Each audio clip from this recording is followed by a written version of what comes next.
When Jesus was 12 years old, his family found him in the temple, astonishing the teachers with his questions. And then the Bible goes silent. The next time we see him, he is a grown man of 30, walking down to the Jordan River to be baptized.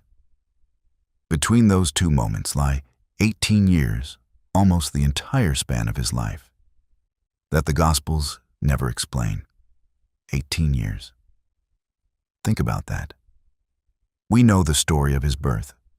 We know the 3 years of his ministry, almost day by day. We know his death and his resurrection.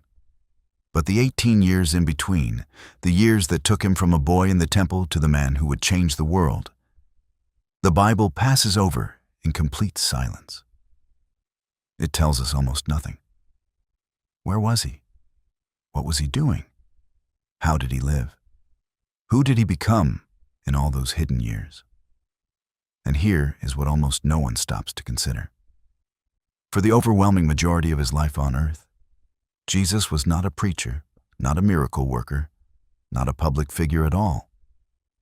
He was a village craftsman, a carpenter in a poor, forgotten town, doing ordinary work, living an ordinary life, entirely unknown to the world. The Son of God spent the vast bulk of his years on this earth in total obscurity, and we have been taught almost nothing about it. In this video, we are going to walk into those silent years and reconstruct them.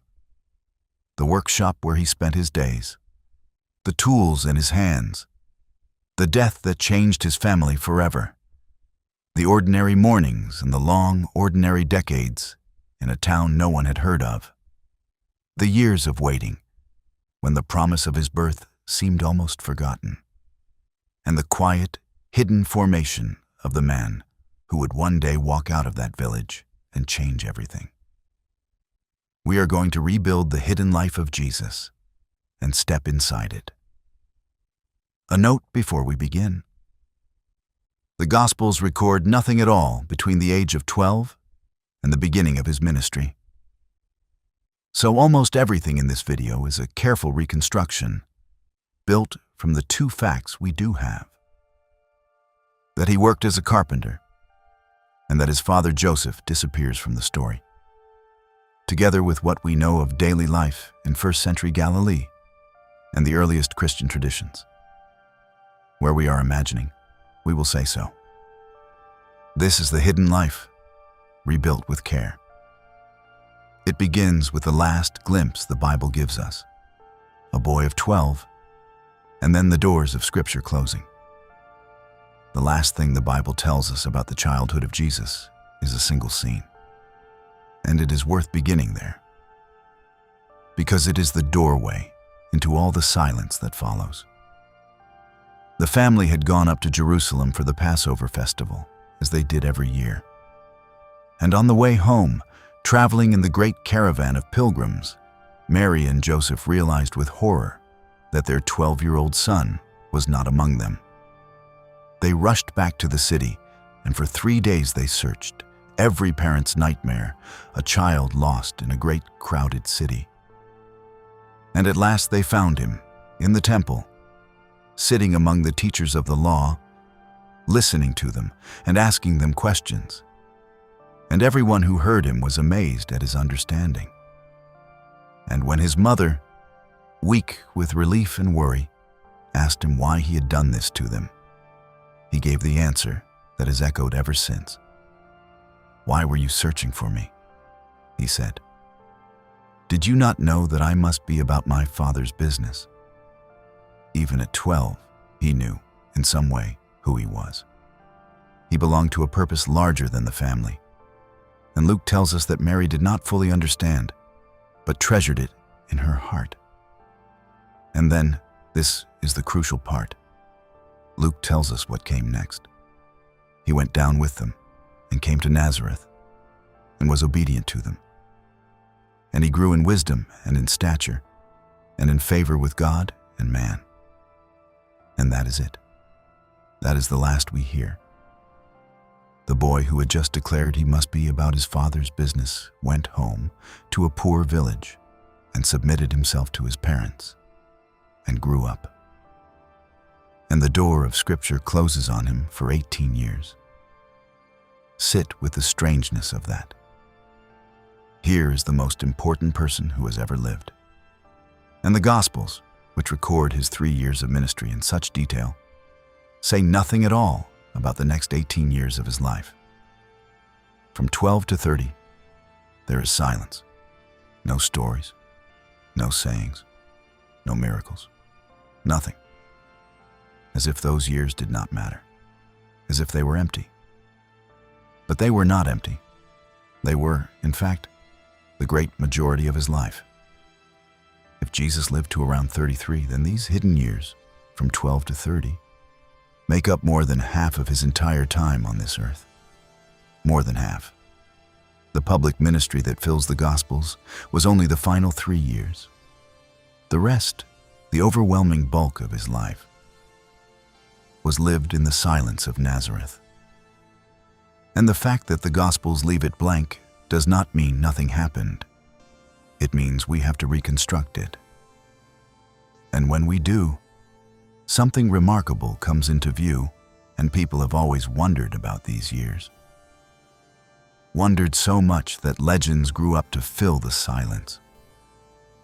Over the centuries, stories appeared claiming that Jesus had traveled to distant lands in the missing years, to Egypt, to India, to Britain, learning secret wisdom from far-off teachers. These are not history. They are the imagination of later ages, trying to fill a gap that felt too important to leave empty. And the truth is quieter and far more powerful than any of them. Because the evidence we actually have, the one word his own townspeople used for him, the carpenter, points not to exotic travels, but to the exact opposite. It points to a man who never left, who stayed, who spent those years not gathering secret knowledge in far countries, but doing ordinary work in the town where he was raised. The real secret of the hidden years is that there was no secret. There was a workshop and a family and a village and a life of humble faithfulness. And that is more astonishing than any legend.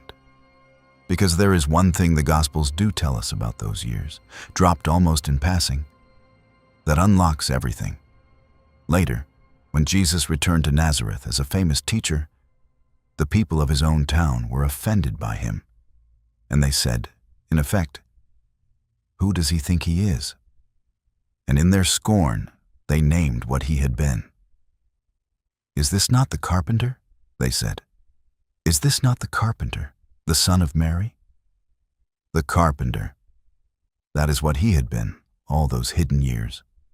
Not a scholar, not a priest, not a rabbi. A carpenter, a working man, a craftsman with rough hands, known to the whole village as the man who fixed their roofs and made their tools and built their doors.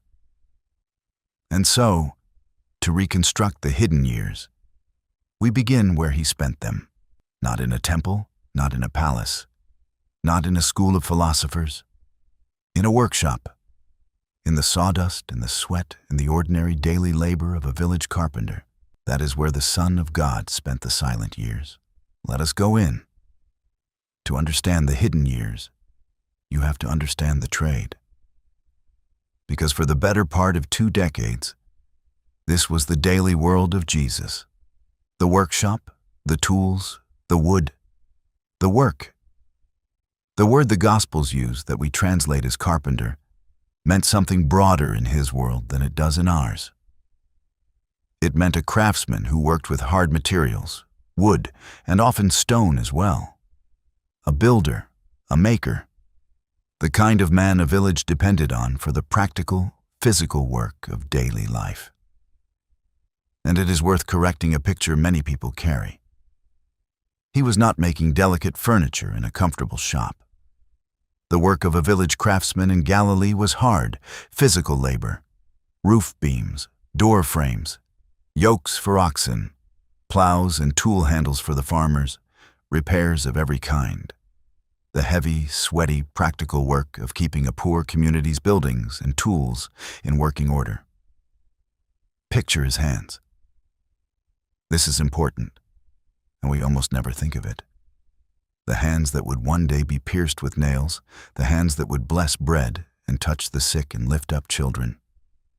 Those hands, for 18 years, were the rough, calloused, scarred hands of a manual laborer. Hands that knew the grain of wood and the weight of a mallet. Hands with splinters and old cuts and the thick calluses of a man who worked with them every single day.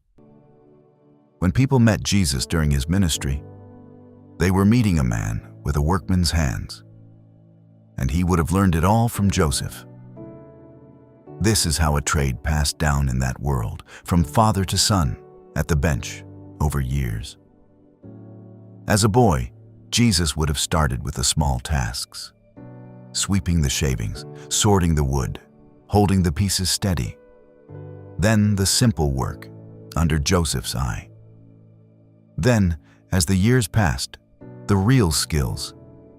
How to read a piece of timber, how to join wood so it would hold, how to make a thing true and strong and lasting. Year by year, Joseph taught him, and year by year, the boy became a craftsman. By the time he was a young man, Jesus would have been a skilled carpenter in his own right, the equal of his father at the bench. And think about what that daily work would have shaped in him. The patience of it, that you cannot rush good work, that wood has its own nature you have to respect and cannot force.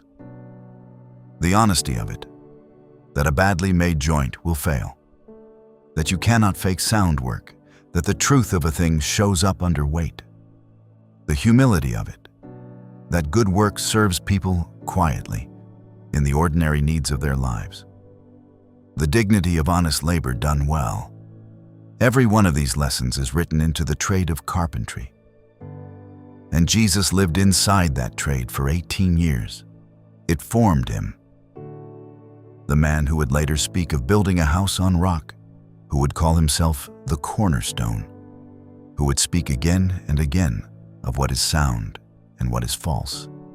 That man had spent 18 years learning exactly those things with his hands.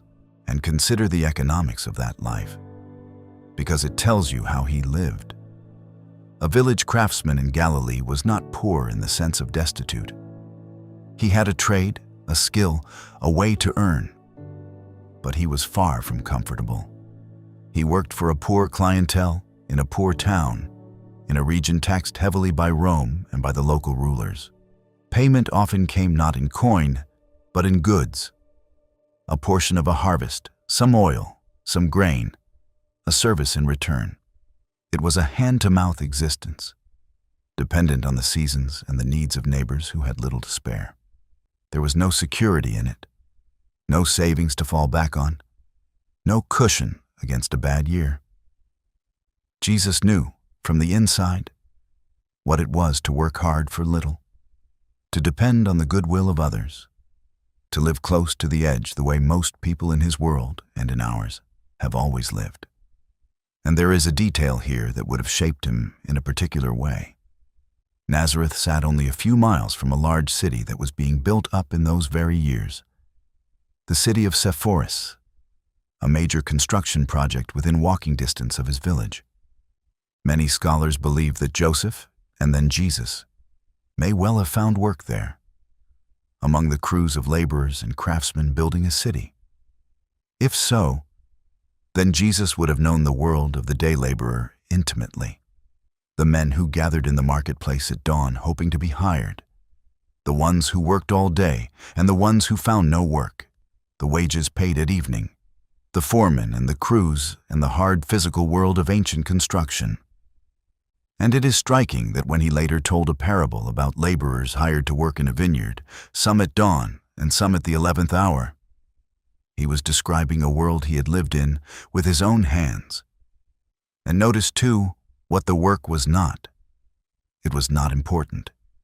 It was not famous. It made no history. Day after day, for years, Jesus did work that no one would remember. A door here, a yoke there, a roof repaired, a plow mended. Ordinary work for ordinary people in an ordinary town. The Son of God spent the great bulk of his life doing humble, unremarkable, honest work that left no record at all. And there is something staggering in that, when you let it land, that God, come to earth, chose to spend most of his human life not performing miracles, but making things with his hands, serving the small daily needs of a poor village, entirely unknown. So let us live one of those hidden days with him, hour by hour, because the silent years were made of thousands of ordinary days exactly like it. And the ordinariness is the whole point. He would have woken before dawn, the way everyone in that world did, when the light governed the day and there was no reason to stay in the dark. He would have risen in the simple family home, a poor house of stone and mud, 1 or 2 rooms, shared sleeping space. The animals perhaps kept close at night. And his first act, like every devout Jew of his world, would have been prayer. The prayers of his people, said at the start of the day, the words he had known since childhood. Before he was anything the world would later call him, Jesus began his days the way his neighbors did, with the ancient prayers in the gray light before the sun. Then the morning meal, bread, likely, and perhaps some olives or oil, the simple food of the poor. The bread his mother had made, or was making, the smell of it filling the small house. And then to work. Across the yard, or a few steps down the lane, to the workshop, where the day's labor waited. The tools taken down, the wood examined, the jobs of the day begun, and the long hours of physical work through the morning, in the growing heat. And picture the village around him as he worked. Nazareth was tiny, a few hundred people at most, everyone known to everyone. Through the open door of the workshop, the life of the village would flow past all day. The women going to the well and back, the farmers heading out to the terraced fields and the olive groves, the children in the lanes, the shepherds with their flocks, neighbors stopping to talk, to bring a job, to collect a finished piece. Jesus was not separate from this world. He was woven into it, a known, ordinary, trusted member of a small community, working in full view of his neighbors, part of the daily fabric of the town.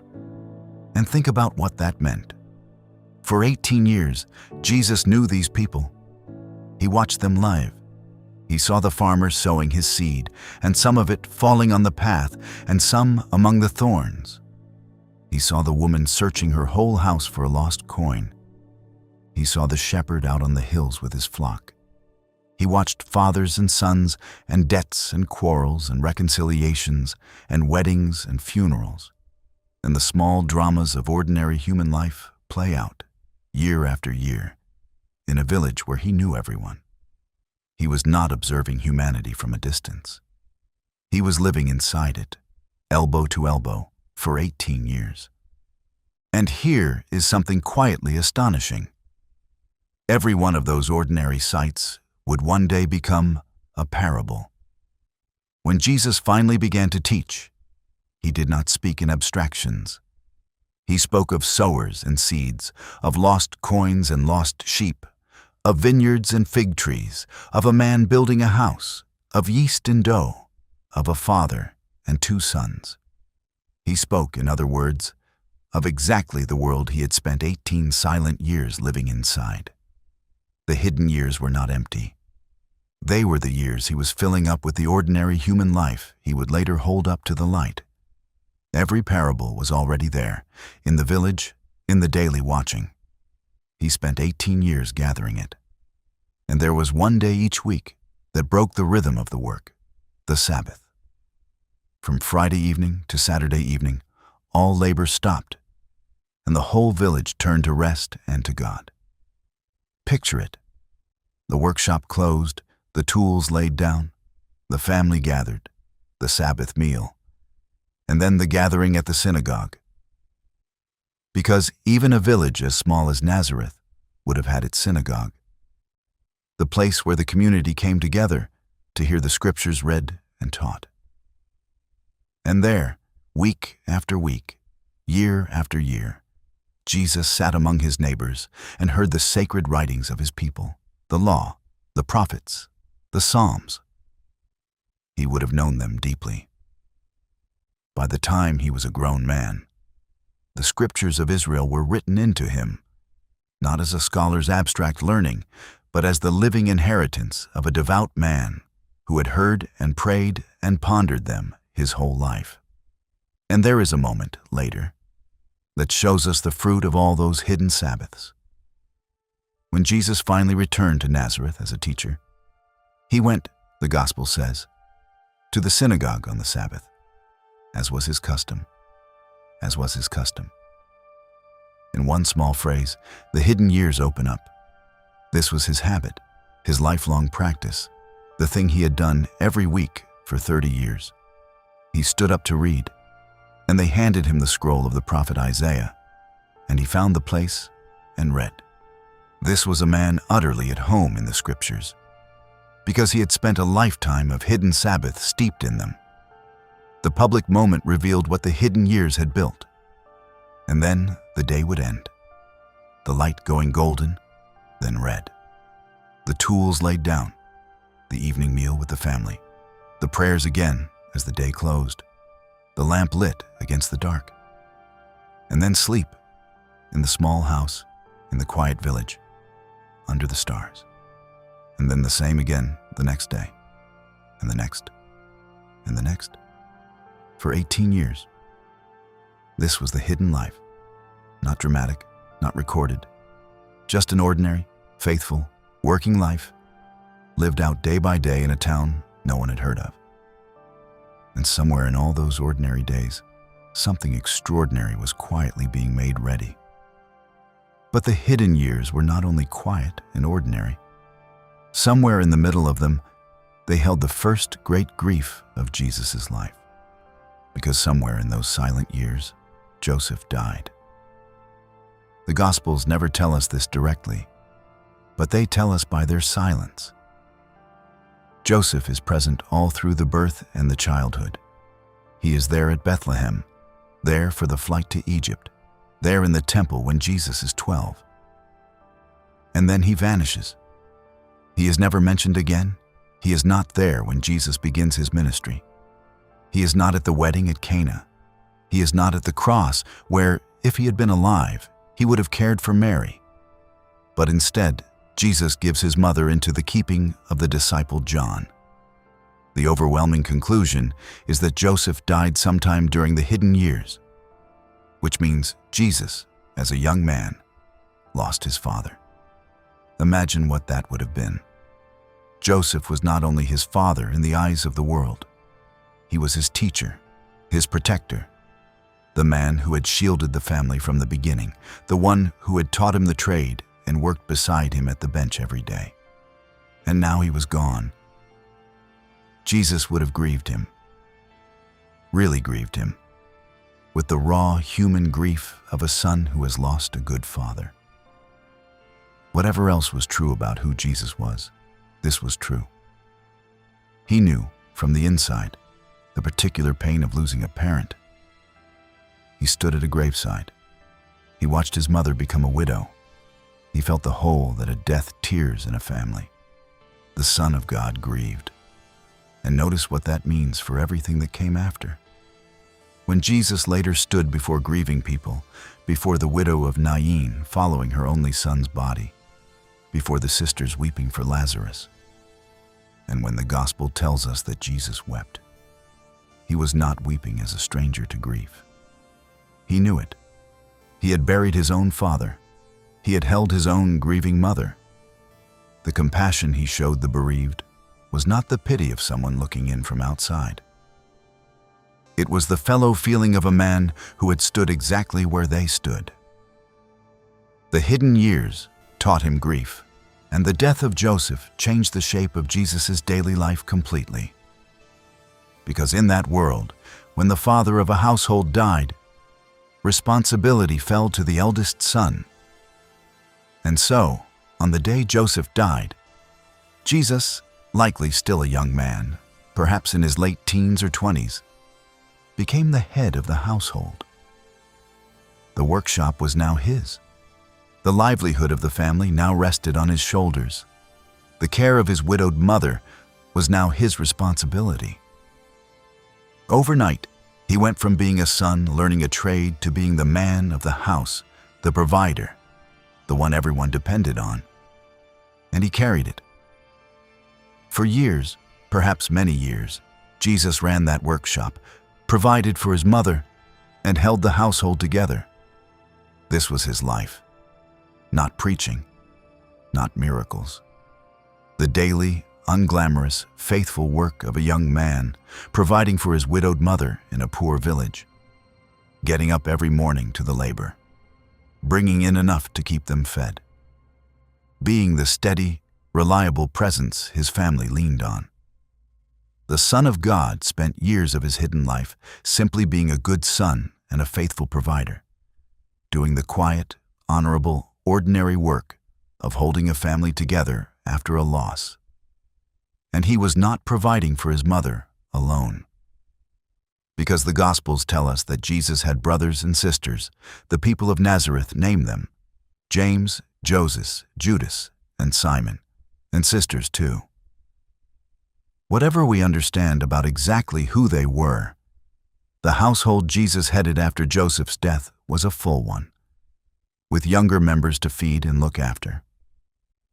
So the weight on the young provider was heavier still. He was not just keeping himself and his mother. He was helping to hold together a whole family, the eldest carrying the load for the younger ones in the years after the father was gone. This is the daily reality behind the silent years, not solitude, but a crowded, demanding, ordinary family life, with Jesus at the center of it, working to keep them all. And think of what that taught him about people, day in and day out. Living in a crowded household, working a demanding trade, carrying responsibility for others year after year. This is the school of patience, of forbearance, of love, that is not a feeling, but a daily choice. The endless small frictions of family life. The sacrifices no one notices. The putting of others before yourself again and again, because they depend on you. Everything Jesus would later teach about serving others, about laying down your life for those you love, about the greatest being the one who serves. He had already been living it, quietly, for years, as the eldest son holding up a family in a poor village. He did not learn it from a book. He lived it at home. And there is something deeply moving in that. For anyone who has ever had to grow up too fast, to shoulder a family after a loss, to become the provider before they were ready. Millions of people know that story from the inside. The death of a parent, and the responsibility that lands on the ones left behind. Jesus knew it too. He lived it. For years in the silence of Nazareth, he was simply a young man carrying his family through the years after his father's death. And no one wrote it down, because from the outside, it looked like nothing at all. Just an ordinary man doing his duty, which is exactly what makes it extraordinary. And so the years went on, and this is perhaps the most mysterious part of the whole hidden life. Not the work, not even the grief, but the sheer length of the waiting. Because remember what surrounded his birth. An angel to Mary, an angel to Joseph, a star and wise men from the east, shepherds and singing in the night sky, an old man in the temple declaring him the salvation of the world, a prophetess giving thanks. Everything about his coming into the world announced that this child was the promised one, the hope of the ages. And then, nothing. For 30 years, nothing. The child who had been heralded by angels grew up and worked as a carpenter, and buried his father and provided for his mother, and the great promise seemed to go completely quiet. Think about what that silence must have held. Mary knew who he was. She had treasured it in her heart for decades. And Jesus himself, at 12, had already spoken of his Father's business. And yet the years passed and passed, and still he was only the carpenter of Nazareth. 20 years old, and still at the bench. 25, and still fixing the village's roofs. Approaching 30, and still an unknown craftsman in a forgotten town. If you had been Mary, watching, you might have wondered when, or whether, the promise would ever unfold. If you had been a neighbor, you would have seen nothing remarkable at all. Just Joseph's son, the carpenter, living a quiet, ordinary life like everyone else. And this long waiting is one of the most human and most instructive things about the hidden life. Because Jesus was not idle in those years, and he was not failing. He was waiting. He was living faithfully in obscurity, doing good ordinary work, caring for his family, growing in wisdom and strength, until the time was right. The Gospel's one line about these years says exactly this. He grew. He grew in wisdom and stature and in favor with God and man. The growth was real. It was just hidden. The waiting was not wasted time. It was preparation. And there is a discipline in that waiting that is almost harder to imagine than the ministry itself. Because Jesus knew who he was. At 12, he had already spoken of his Father's business. He carried within him, all through those years, the awareness of what he had come to do. And yet, he waited. Year after year, he did not force it, did not rush it, did not seize his moment before it came. He stayed at the bench. He fixed the roofs. He provided for his mother. He submitted himself to the slow, ordinary passage of 18 years, when he could have, in his own mind at least, felt every day that there was a world out there that needed him. That is a staggering patience. Most of us, given a great calling, can barely wait a season to begin. Jesus waited nearly 2 decades in perfect faithfulness until the Father's time, not his own, had come. The hidden years were, among other things, the greatest act of patience in history. And there is enormous comfort in that for anyone whose own life feels like a long season of waiting, of doing ordinary work, unnoticed, wondering when their real life will begin, whether the promise they once felt will ever come to anything. Because the greatest life ever lived was, for most of its length, exactly that. A long season of hidden, ordinary, waiting faithfulness, with no sign that anything was coming. Jesus spent 18 years in obscurity before the 3 years that changed the world. If your life feels small and unremarkable and stalled right now, you are in the most extraordinary company. The hidden years say that the quiet, waiting, ordinary seasons are not empty. They are where you are being made ready. And underneath the waiting, something was being formed. Because those long, silent years were not just time passing. They were the years in which the fullness of who he was settled and deepened and ripened. The patience, the compassion learned through grief, the wisdom gathered from watching ordinary life, the strength forged in daily labor, the intimacy with his Father, deepened in 18 years of morning and evening prayer. All of it was being quietly built, in the silence, in the ordinary, where no one could see. And then, at last, the waiting ended. And then came the morning that ended the hidden years. Somewhere around his 30th year, news reached Galilee of a wild prophet down in the wilderness by the Jordan, a man named John, calling people to repentance, baptizing them in the river, saying that one was coming after him greater than himself. And Jesus heard it. And he knew that his time had come. Imagine that last ordinary morning. He woke, as he had 10,000 times, in the small house in Nazareth. He said his prayers, as he always had.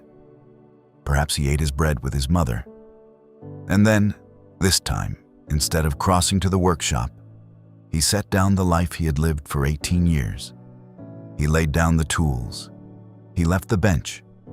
He said goodbye to his mother and to the village, and to the only life the world had ever known him to have. And he walked out of Nazareth and turned south toward the Jordan and toward everything that was about to happen. Picture Mary in that doorway, watching him go. She had known this day was coming since an angel spoke to her as a girl. She had treasured the secret of who he was for 30 years. Through all the ordinary days, through the death of Joseph, through the long silence. And now, at last, the hidden years were ending, and the promise was unfolding, and her son was walking out the door toward the destiny she had always known and always dreaded. She let him go, and she would have watched him until he was out of sight on the road, the way mothers do. And think of the courage it took him, too, to make that walk. For 18 years he had lived a safe, respected, ordinary life. He was known and trusted in his village. He had a trade, a place, a role. He could have lived out his whole life that way. A good carpenter, a good son, a good neighbor, dying old in Nazareth, mourned by the town, and no one beyond it ever knowing his name. That path was open, and it was safe. Instead, he laid it all down. He walked away from the only security he had ever known toward a path that he understood better than anyone, would lead through conflict and rejection, and finally to a cross. The hidden years were the safe years, and when they ended, he chose, with open eyes, to leave the safety behind. That walk out of Nazareth was one of the bravest steps ever taken. And there is something almost unbearably poignant about the fact that this is where the silence ends. For 18 years, the great bulk of his life, nothing was recorded, because from the outside there was nothing to record. Just a carpenter in a poor town, living a quiet, good, ordinary life. And then he walked down to the Jordan, and John baptized him, and the heavens opened, and a voice said, "This is my beloved Son." And everything the hidden years had quietly prepared came pouring out into the world. The 3 years that would change history had begun, but they had been 18 years in the making. And here is the thing to hold on to. When Jesus walked out of that workshop, he was not a blank slate. He was not starting from nothing.